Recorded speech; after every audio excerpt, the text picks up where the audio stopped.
I transmigrated into a novel, becoming the tragic cannon fodder supporting male character. After I realized my girlfriend was destined to fall in love with the male lead and eliminate me, I struck first. When she was drugged and supposed to have a night of passion with the male lead, I beat him to it. Afterwards, I put on a heart-wrenching performance. Let's break up. I don't want a woman who's been tainted. She was like a heartbroken kitten desperately scrubbing her skin raw. For years later, when I heard she was going to marry the male lead, I thought the plot had finally run its course. So I reappeared. I began to get to know the marriage candidate arranged by my family. But that very night, she imprisoned me. She stripped off her clothes piece by piece, her desire a morbid, obsessive, and humble plea. Ethan, look at me. I've been washing myself for years. I'm not dirty anymore. I stood frozen, my eyes reddening as I looked at the suggestive marks on Vivian's body. My best friend's angry shouts and Vivian's attempts to explain filled my ears.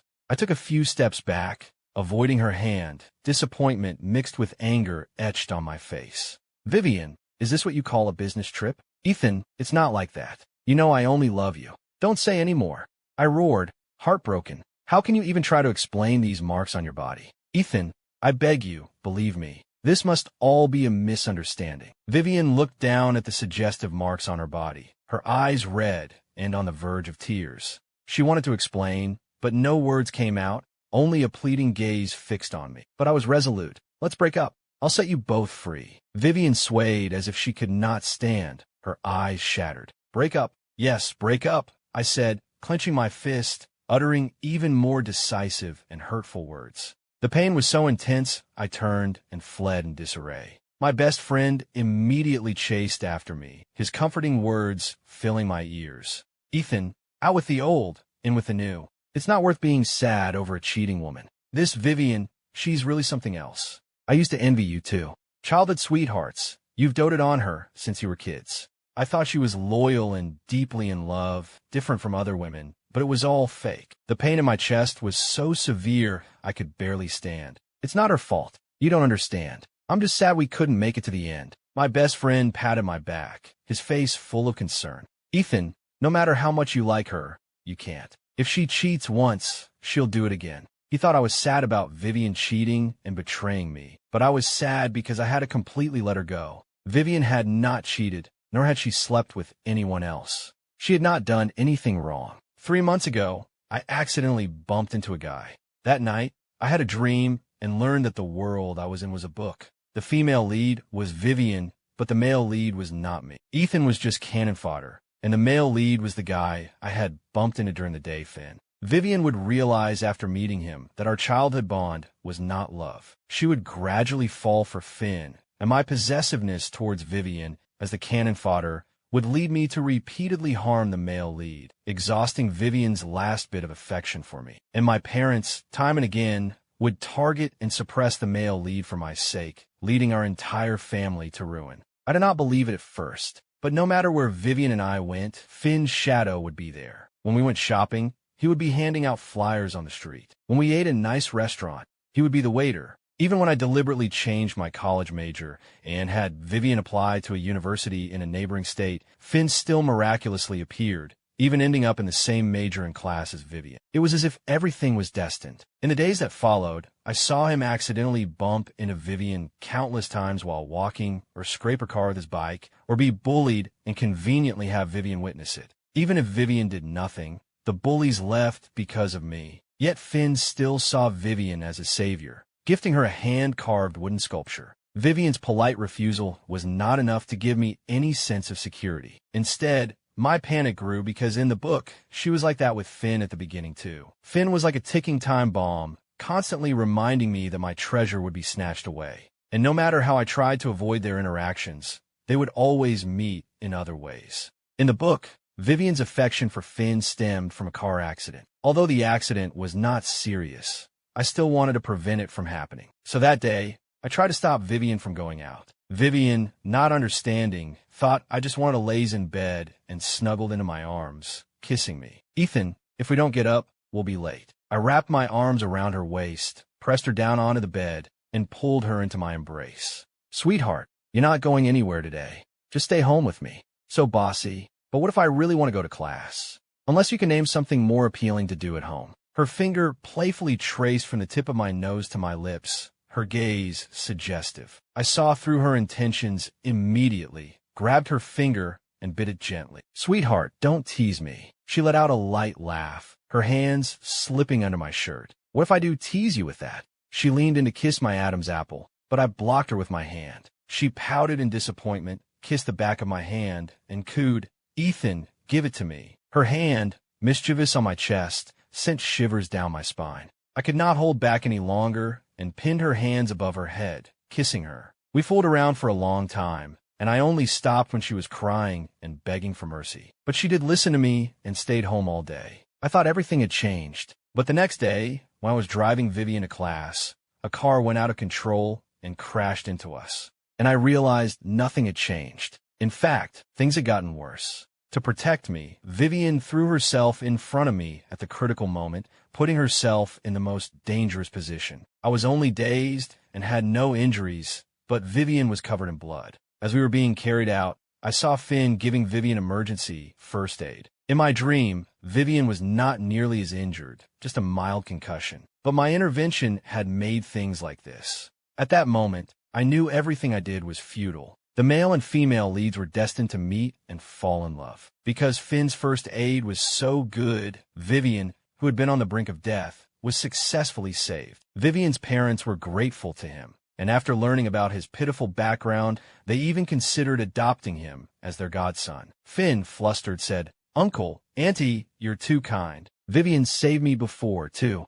It's only right that I help her." Vivian's mother was a little surprised. "So, Vivian saved you before? You two really are fated." Fated. Those words filled me with despair and pain. Looking at Finn, a malicious thought rose in my heart. I was the one who grew up with Vivian. Why could he, as the male lead, so easily snatch everything away? I finally understood why the me in the book turned bad. No one could watch the treasure they cherished in their palm be snatched away without feeling pain. I was no exception, but I did not want to end up like I did in the book, nor did I want to truly make things difficult for Finn as written, causing Vivian to gradually despise and even hate me. More importantly, I did not want Vivian to be on the brink of death again because of me, so I decided to let go. All I wanted was her safety. During her recovery, I stayed by her side, cherishing our last moments together. But I cannot bring myself to talk about breaking up until she recovered and had to go to Miami for a business trip. She wanted me to go with her, but I refused. I thought she had to get used to days without me. But the night she left, I had another dream. In the dream, she was drugged and then spent a passionate night with Finn. Seeing this, I could not control myself anymore and rushed to Miami overnight. When I found her, she was being carried into a room by a drunk Finn. Without thinking, I knocked Finn out. Just as I was about to carry her to the hospital, the image of her covered in blood flashed before my eyes. A chill ran down my spine, but I could not let her have relations with Finn. In the end, I decided to indulge myself one last time. I pressed the disoriented, flushed Vivian onto the bed. To prevent her from possibly waking up, I even blindfolded her with my tie. After doing all this, my heart was pounding so hard it felt like it would jump out of my throat. In the past, Vivian had always pestered me to cross the final line, but I had always held back, feeling she was still too young. Now, however, I did not want my beloved girl to be defiled by someone else. I gently undid her clothes, tracing her beautiful collarbone down to her full, beautifully shaped curves. Vivian's chest heaved violently. Her body, already affected by the drug, burned even hotter with my touch. She sobbed, "Ethan, I feel so awful." My heart ached hearing her, but the thought that if Finn had come today, she would have been just as lost in passion made me unbearably sad. I bit her collarbone punitively. "Sweetheart, who am I?" "Ethan, Ethan," she kept rubbing against me. I could not hold back any longer, leaving bite marks all over her neck and collarbone. Seeing her impatiently struggling against the restraints on her hands, I had to speed up. When we became one, I could not help but shed tears. "Sweetheart, I'm sorry. I'm sorry. I love you. I'll always love you." I steeled my heart and took her, the rhythm of our movements entirely mine, and she, crying, called my name over and over, acting purely on instinct. When it was all over, I kissed the tears from the corners of her eyes. Then I kicked the unconscious Finn a few more times and put him back on the bed. Seeing him still looking uncomfortable, I pushed him onto the floor. After doing all that, I prepared to leave. But at the hotel entrance, I ran into my best friend, who had witnessed their tryst in my dream. "Ethan, thank goodness you're here too. I happened to see your Vivian being taken away by a guy at a dinner party today." I couldn't leave right away, but the more I thought about it, the more something felt off. That's how I found out where they were staying and rushed over. "Are you here to find them too?" Naturally, with my best friend as a witness, I became the victim. This was good too. I could break up with her now. Vivian would not cling to me anymore. She would completely forget me. After leaving Miami, I rushed back home and locked myself in my room. The sadness was real. Giving up someone I'd loved for so long was not easy. The guilt was real too. I had stolen her first time with Finn. My parents took turns trying to persuade me, but I ignored them all. They only thought Vivian had wronged me, but only I knew Vivian had not done anything wrong. Vivian called me over and over, but I did not answer. Later, she actually came to my house, begging to see me. I had anticipated that such an abrupt breakup would not be easily accepted by her. If it were to be like in the book, slowly making her resent me and finally having her stab me for the male lead, or disregarding the plot and letting her face danger again and again, I could not accept either. For several days, she stood outside my house. My parents knew I did not want to see her, so they did not let her in. Until one rainy day, she stood in the rain for hours but still would not leave. My heart ached. I crushed a glass in my hand without feeling the pain in my heart. My parents, having watched her grow up, finally softened and let her in. Her pleas filled the space outside my room. "Ethan, I was wrong. Please talk to me, okay? It was my fault. I should not have drunk. I should not have associated with Finn. I have already deleted all his contact information. Please look at me. Okay, Ethan, I beg you." Her voice choked with sobs. "Or, do you not want to see me because you think I'm dirty?" My heart clenched painfully. I opened the door, tears streaming down my face. She was soaked like a drowned kitten. She reached out to hug me, but her hand recoiled just before touching me. I looked at her exposed skin. Her neck was an unnatural red. It looked like it had been scrubbed vigorously, and the areas with bite marks were even rubbed raw. "Ethan, can you give me another chance?" "Vivian, don't be so stubborn. You can like someone else." "Without me, there won't be anyone else," she cried, denying it. "What about Finn, then? Do you dare say his appearance has not affected you?" Vivian did not deny it immediately, and I knew I was right. I wiped the tears from her face and looked at her steadily. "Vivian, you're not wrong. I'm not good enough. Let's part amicably." "Ethan, it's not like that." She shook her head, her eyes red, still trying to explain. "Vivian, I'm begging you. Let's give each other some dignity." With that, I closed the door, unable to bear seeing her sad face any longer. I slid down against the door, hearing her cry loudly outside. "Ethan, how can you be so cruel?" I did not want to hear her crying anymore. I messaged Vivian's parents, asking them to send someone to pick her up. Then I immediately applied to study abroad. I do not know when Vivian left. When I woke up, I was on a 4-drip. The doctor said I had lost too much blood, thankfully discovered quickly. My mom, seeing me awake,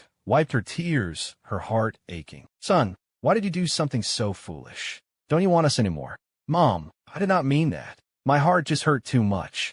I wanted to distract myself from the pain." I had not expected to cut myself with a glass. After comforting my mom, I brought up studying abroad. My mom was stunned, wanting to say something, but swallowing her words. My dad patted her back and asked her to check on some food for me in the kitchen. After everyone left the room, my dad sat on a chair, looking at me with a somewhat serious expression. "What exactly happened to you?" My hand, fidgeting with the blanket, tightened. I wanted to brush it off, but then my dad handed me a file folder. Inside was a complete record of my movements in Miami. A jolt went through me, and I broke out in a cold sweat. If my dad could find this, Vivian naturally could too. It was just that her mind was currently consumed with winning me back, so she had no energy to investigate. I mumbled, "Dad." Before I could even make my request, my dad already understood. "I have already cleaned things up for you. Vivian won't find out." I let out a sigh of relief. "But you have to tell me the truth. You're my son. No matter how big the trouble, Dad will support you." A warmth spread through my heart, and tears welled up in my eyes. In the book, Mom and Dad were like that, targeting and suppressing Finn in every way, only to end up with a miserable fate. I fell silent for a moment, then finally told him about the book. But I did not mention that I died because of Vivian. After listening, my dad frowned deeply. I did not know if he believed me or not, but he did start to expedite my application to study abroad. Time flies, and in the blink of an eye, for years had passed. Vivian and Finn were getting married. Although I had been avoiding news about them, our social circles overlapped. It was inevitable that I would hear about their movements. The huge weight in my heart finally lifted. Everything seemed to have settled. Without me, the cannon fodder, stirring up trouble, they still ended up together, though it took a bit longer. As I came out of the airport, a woman in a vibrant dress approached me. "Ethan, welcome back to the country." She smiled and waved at me, then presented me with a bouquet of flowers. It took me a few seconds to realize this was Laura, the marriage candidate my parents had introduced me to. Although it was an arranged marriage, they still wanted to see if she suited my taste. So they had sent me her contact information early on, and I had chatted with her for a while. She was cheerful, humble, and strikingly beautiful. Not a bad person. I smiled and accepted the flowers. "Thank you. I like them very much." "Glad you like them," she said, smiling and standing beside me. I followed her around the corner, about to take the elevator to the parking lot. Turning around, I met Vivian's gaze. I froze instantly. Even my blood seemed to solidify.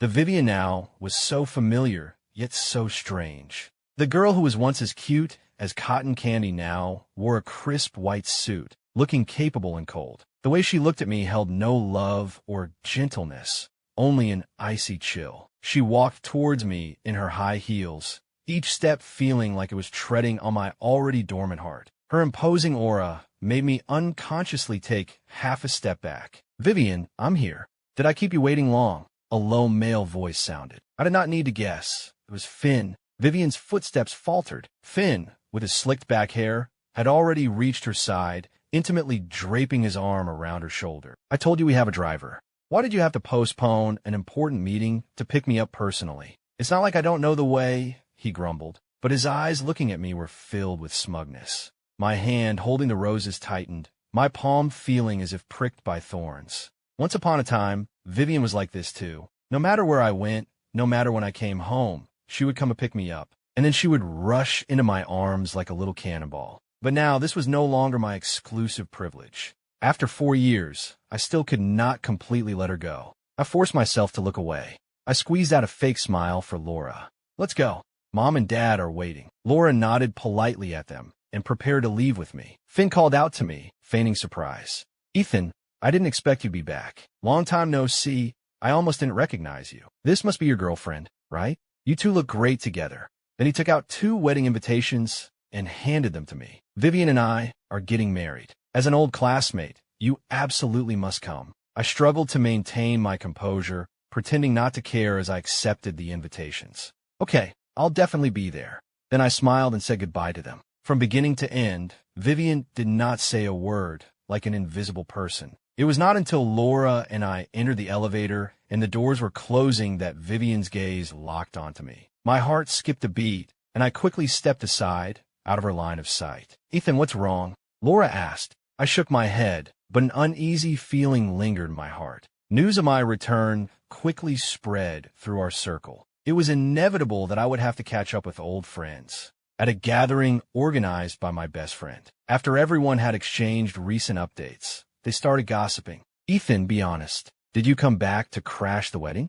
"As long as you say yes, we'll definitely help you get Vivian back." I waved my hands repeatedly. "Please don't do anything reckless. Vivian and I are in the past." A friend said, "Back then, I'd sooner believe the world would end tomorrow than believe you two would break up." "What exactly happened between you two back then? How did Vivian fall for Finn? Was there some misunderstanding between you? Or did that pretty boy Finn steal her from you?" Questions came one after another, and they even recounted how good I had been to Vivian. We had not been separated since kindergarten. I had spoiled her rotten since we were little. Other kids were encouraged by teachers to eat on their own, but that did not work with me at all because I would take care of everything for Vivian, feeding her, giving her milk, lulling her sleep. If she encountered any trouble, she just had to call out Ethan, and I would solve it for her. So from a young age, Vivian's parents would tease her, saying she knew how to find herself a future husband so early on. "What's the use of him being good to Vivian in the past?" my best friend scoffed. "Wasn't she still coaxed away by another man with just a few words?"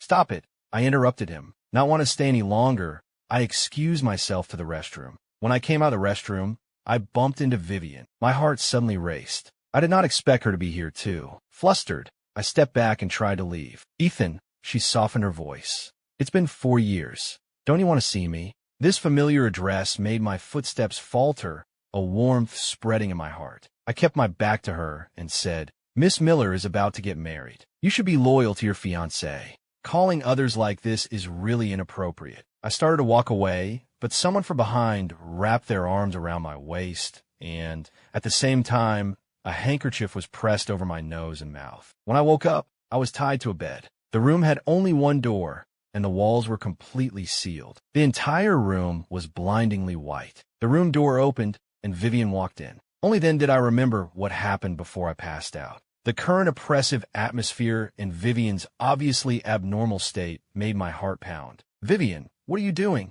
Ethan, I just missed you so much. Her gaze was obsessed and aggrieved as she slowly approached me. Vivian, stop being crazy. Let me go back quickly. My parents will be worried if they know I'm missing. Why don't you think about me? Why is your mind full of others? She suddenly became sinister, her face cold. The next moment, she yanked my tie, tightening it. Why did you smile at other women? Why did you accept roses from someone else? How could you want someone else to be your girlfriend? Ethan, you can only love me. Saying this, she kissed me forcefully, as if venting her anger. She kept biting my lips and tongue until my lips were broken. I turned my head away and roared, Get off! Her eyes met mine, and she suddenly burst into a mixture of laughter and tears. Ethan, you actually yelled at me. You don't love me, do you? I cannot say words against my heart, and avoided the topic. Vivian, do you plan to keep me locked up for the rest of my life? Ethan, I won't. Trust me. I did not know what she was trying to do. Fortunately, after knowing she used my phone to deceive my parents about my whereabouts, so they would not worry, I was not so anxious anymore. Vivian was still as good to me as before, except for locking me up. My food and clothing were all according to my preferences. She even let me move freely around the villa after I said I did not want to be chained to the bed. However, as her wedding day with Finn approached, and she still showed no intention of letting me go, it made me feel like her kept man, and she was still actively preparing for her wedding with Finn every day. So her closeness only made me more miserable. When she tried to sleep next to me in my bed again at night, I yelled, Vivian, can you please not come near me? You're disgusting, you know that. Vivian was stunned for a moment, then started taking off her clothes. I was horrified and scrambled off the bed. Vivian, you're about to get married. What do you think you're doing? She acted as if she could not hear, her hands continuing to undress, piece by piece. I did not dare look and averted my eyes, wanting to leave the room. But the door had a password lock. I could not open it at all. Just when I thought she was going to entangle me in something,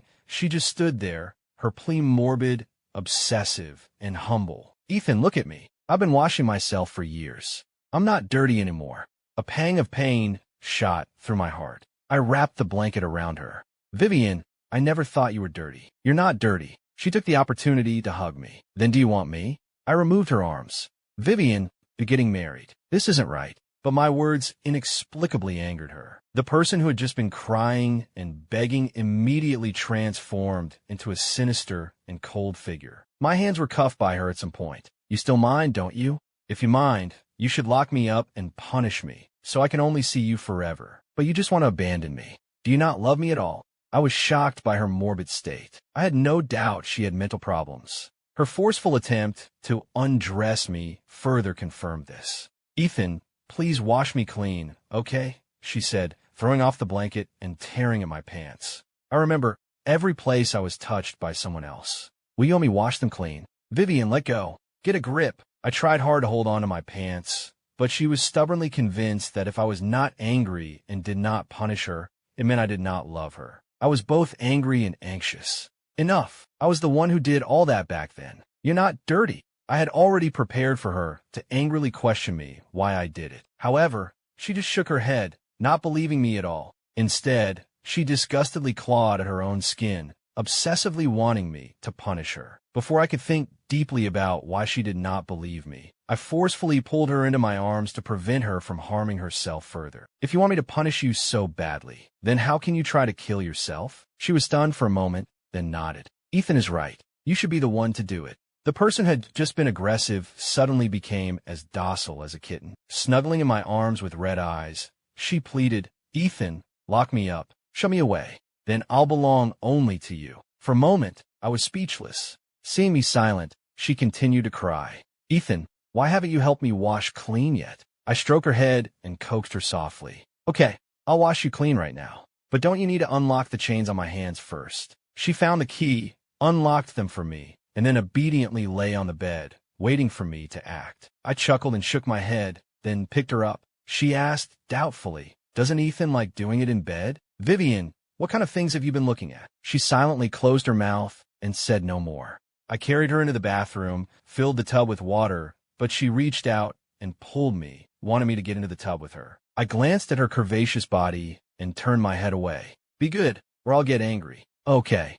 Only then did she sit obediently, waiting for me to act. I tried my best to control my gaze, repeatedly chanting a calming mantra in my mind. But Vivian, oblivious, grabbed my hand and guided it to her sensitive areas. I recoiled as if electrocuted. Don't move around. Wash this part yourself. Then she actually started crying. You still despise me. I don't. God knows how much I wanted to ravish her, to make her cry until she could not cry anymore. In the end, I compromised. The whole process nearly made me bite my lip raw. After washing her and putting her back in bed, I returned to the bathroom. I bit my lip hard to keep any sound from escaping. After returning to bed, I held her as we slept. Perhaps because I had too many things on my mind, that night I did not sleep soundly. So when Vivian left the room in the middle of the night, I was clearly aware and quietly followed her. Vivian's house actually had a basement. Unfortunately, the door was a password-protected one, and it locked automatically as soon as Vivian went in. I had no choice but to quietly return to the room and pretend to be asleep. Nearly 2 hours later, Vivian returned. In the darkness, she took my hand and kissed it. Ethan, it's almost over. I did not understand what was almost over, but I thought it must be related to the basement. The next day, after Vivian left, I found the entrance to the basement. It was a 6-digit password door. I tried Vivian's birthday, my birthday, even various anniversaries, but none were correct. Until I entered the date of our breakup. The door opened. It was also a basement, but different from the place Vivian had previously locked me in. This basement was dark, gloomy, and cold, like a man-eating beast. As I went deeper, I saw a reclining chair with restraints. There were also electroshock devices, medications, and so on. I was horrified, somewhat guessing it was for treating mental illnesses. So Vivian really had mental illness. But after rummaging through her things, I could not find any specifics about what illness was being treated. I had to put everything back first and plan to find an opportunity to ask Vivian. But as soon as I came up from the basement, I saw Finn. I was startled. I had not expected Finn to find his way here, to Vivian's place. Finn looked down at me. Ethan, you really are a persistent ghost. As a supporting character, you should have some self-awareness. Otherwise, the consequences will be dire. Supporting character? So Finn knew he was the main character. I don't understand what you're talking about. I feigned ignorance. Finn smiled. If you don't understand, why did you go abroad? Back then, everything was practically laid bare. He continued, you know Vivian has mental problems, right? My heart sank. I looked up straight at him. What exactly are you trying to say? I just want to advise you to never appear in front of her again. Otherwise, if she goes crazy, it will all be because of you. But somehow, I feel like she'll go crazy if I leave her. Finn snorted coldly. I hope you're still smiling when Vivian and I get married. Oh, don't let me keep you. After showing him out, I started to think about how to get information out of Vivian. When Vivian came back, I tried to probe indirectly, but I could not get anything out of her. Finally, I had to resort to my trump card, getting her drunk. Her alcohol tolerance was already poor, and after what happened back then, she had not touched a drop. So when I fed her wine mouth to mouth, she had no resistance at all. Her eyes shone frighteningly, full of excitement and disbelief. Ethan Moore, I handed her the wine glass. Drink it yourself. She boldly sat on my lap, rubbing her head against my shoulder. I want Ethan to feed me. Later, a lot of wine was fed, and her lips were kissed quite a few times. Looking at Vivian, whose eyes were already hazy, I asked directly, Vivian, do you have a mental illness? No, how could I be ill? Then what are those things in the basement for? At the mention of this, she suddenly hugged me and started crying. I'm sorry, Ethan. I'm tainted. My mind is always filled with someone else. My brain is out of my control. I clearly don't like him, but my mind is full of memories with him, doing all sorts of intimate things with him. He's like a curse, always appearing in my life, in my mind, always saying I love him. But I clearly only love Ethan. But I can control it now. Every cell in my body says I hate him. If any man other than Ethan touches me, I'll throw up. From her answer, I seemed to understand. Vivian's mind contained the memories of her and Finn from the book, and these memories had a stronger influence on her. Her heart told her she did not love Finn, but her brain was deeply imprinted with the idea that she loved Finn. It was as if someone had stuffed the emotions from the book into her head. That's why, when I said I was the one who had relations with her, she did not believe me. Ethan, I really did try to clear him out of my head. Please don't leave me, okay? I cupped her face and kissed her lips. Sweetheart, I'll work hard with you from now on. I used to think that Vivian had developed feelings for Finn. Now, it seemed that it was simply the influence of the plot. I cannot help but feel very sad. I had actually let her face all this alone before. On the wedding day, Vivian woke me up early in the morning. Ethan, I'm going to marry someone else. I hugged her and kissed her. You go ahead. You don't care about me at all. Her resentment almost drowned me. Vivian's phone kept ringing, all calls urging her to hurry up. I was annoyed by the noise and sat up. Hurry up and go to the wedding venue. Be good. Follow the procedure.